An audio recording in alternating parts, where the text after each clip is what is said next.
Salut les maîtres zen. Aujourd'hui j'ai envie de vous montrer comment intégrer un nouvel objet qui potentiellement pourrait faire peur à votre chiot.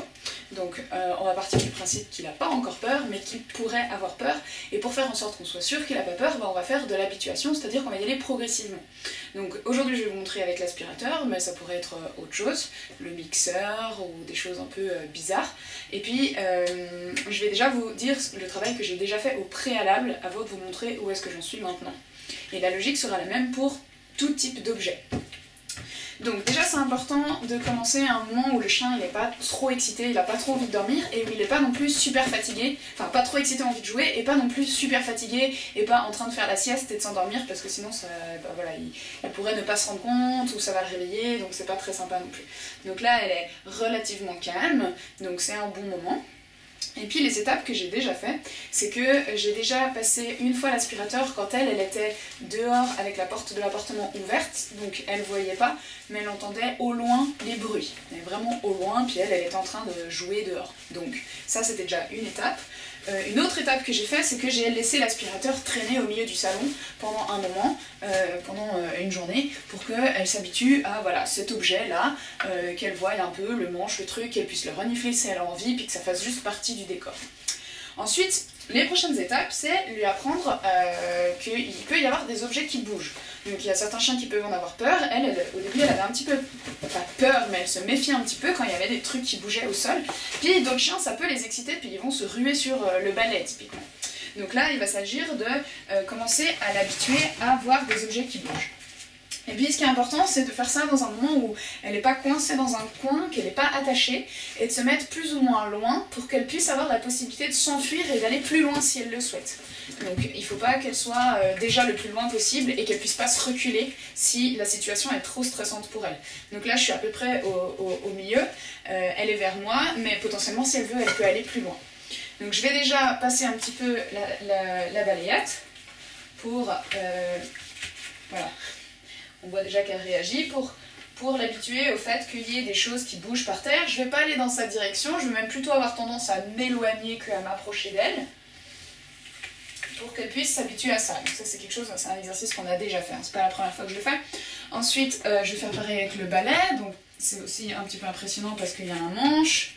Voilà, vous voyez que je fais les choses délicatement parce que sinon elle se pose un peu des questions.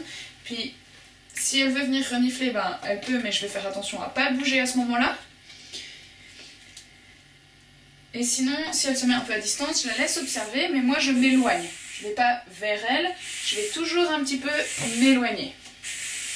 Voilà, donc là, voilà. Vous voyez qu'elle observe, elle s'habitue.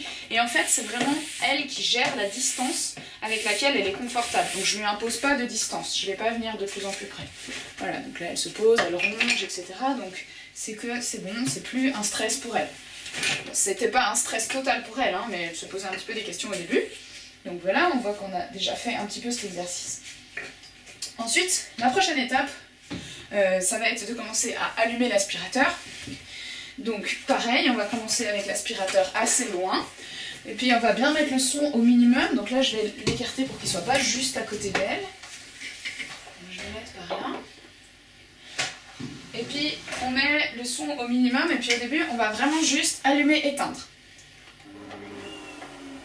Voilà, au début on fait vraiment le strict minimum. Il vaut toujours mieux commencer par trop petit et puis le chien il se rend même pas compte qu'il se passe quelque chose que ben pas de bol, on a fait trop puis en fait le chien il a pris peur et puis là il va falloir revenir en arrière. C'est toujours plus prudent d'y aller doucement. Moi je dis toujours, mon mantra c'est qu'il faut que le chien il regarde le film d'action et pas qu'il soit en train de le subir en étant dans le film. Il est juste au cinéma et il regarde ce qui se passe autour. Donc une fois que je vois que ça, il n'y a pas de souci, je commence à faire plus long. Donc je vois qu'elle réagit pas, elle essaie pas de partir, etc. Encore une fois, c'est pas la première fois que je fais cet exercice. Et en fait, le mieux c'est juste de laisser traîner l'aspirateur dans le salon, puis dans la journée comme ça, vous passez, vous allez d'une pièce à l'autre, puis tout à coup vous faites ça, puis vous allez faire vos histoires, puis vous revenez, puis vous l'éteignez 30 secondes plus tard. Pas besoin d'en faire tout un scénario pendant 20 minutes, hein. Vous pouvez juste faire de temps en temps, comme ça, tiens, je passe, je touche le manche, tiens, je passe, j'allume la speed 10 secondes, mais par contre, de pas faire tout de suite tout le ménage. Si vous devez faire tout le ménage, faites-le à un moment où le chien est en train de se promener avec quelqu'un d'autre, ou qu'il est vraiment dans une autre pièce, pour pas qu'il en ait peur tant qu'il n'est pas prêt, en fait, à voir tout ça. Progressivement, je vais laisser de plus en plus longtemps, et ensuite, je vais commencer à combiner le stimulus audio, le son, et le visuel. C'est-à-dire, il y a du bruit, et je commence à bouger des objets. Donc, je vais commencer à bouger le balai.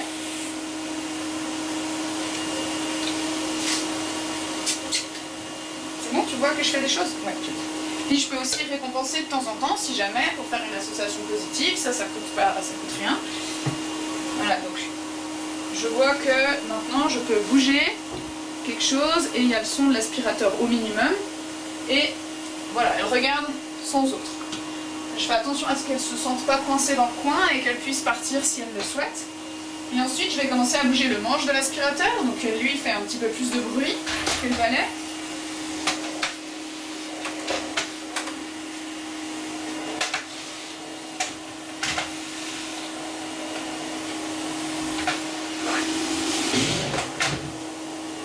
De temps en temps remettre un petit peu de nourriture, peut-être juste faire qu'elle se lève pour qu'elle ne se sente pas coincée, jusqu'à ce que je puisse progressivement passer l'aspirateur en augmentant à chaque fois le son, la hauteur du... Je peux commencer à augmenter la hauteur du...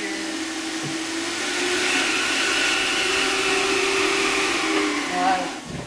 Super. Bravo, super ça. Voilà. Donc pas besoin d'en faire trop, juste des toutes petites répétitions, et ça sera pareil pour tous les objets du quotidien, dehors aussi, les voitures, les poubelles, tout ce qui peut paraître nouveau au chien, qu'il a peut-être jamais vu et sur lequel il pourrait se poser de questions. Vaut mieux aller lentement que trop vite. Voilà, j'espère que ça vous aura été utile. Bravo petite fille, bravo, t'as été fortiche.